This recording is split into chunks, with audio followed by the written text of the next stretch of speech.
Dad, what's wrong with the telly?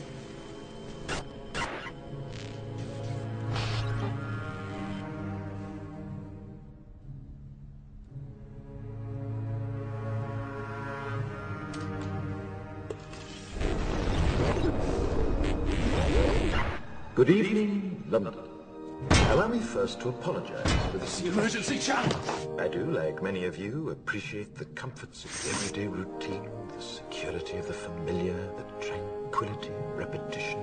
Bloody hell. I enjoy them as much as any bloke. But in the spirit of commemoration, whereby those important events of the past, usually associated with someone's death or the end of some awful bloody struggle, are celebrated with a nice holiday, I thought we could mark this November the 5th, a day that is sadly no longer remembered, by taking some time out of our daily lives to sit down and have a little chat. There are, of course, those who do not want us to speak. Just let me think. In fact, even now, orders are being shouted into telephones, and men with guns will soon be on their way. It's Chancellor Sutler. Damn it! Why? Because while the truncheon may be used in lieu of conversation, words will always retain their power. Words offer the means to meaning, and for those who will listen, the enunciation of truth. And the truth is, there is something terribly wrong with this country, isn't there? You designed it, sir. You wanted it foolproof. You told me every television in London. Cruelty and injustice, intolerance and oppression. And where once you had the freedom to object, to think and speak as you saw fit, you now have censors and systems of surveillance coercing your conformity and soliciting your submission. We need cameras. How did this happen? Who's to blame? Well, certainly there are those who are more responsible than others, and they will be held accountable. But again, truth be told, if you're looking for the guilty, you need only look into a mirror. I know why you did it. I know you were afraid. Who wouldn't be? War, terror, disease.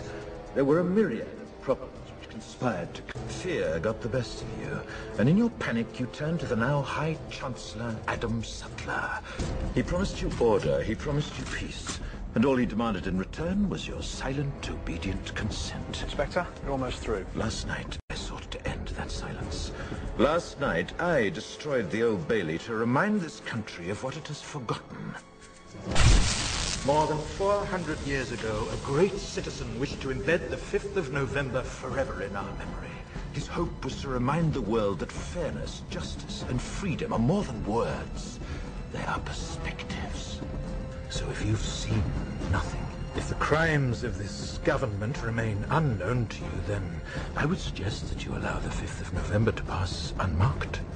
But if you see what I see, if you feel as I feel, and if you would seek as I seek, then I ask you to stand beside me 1 year from tonight, outside the gates of Parliament, and together we shall give them a 5th of November that shall never, ever be forgotten.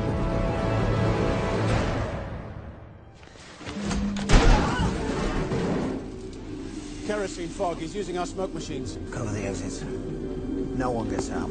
The rest of you follow me.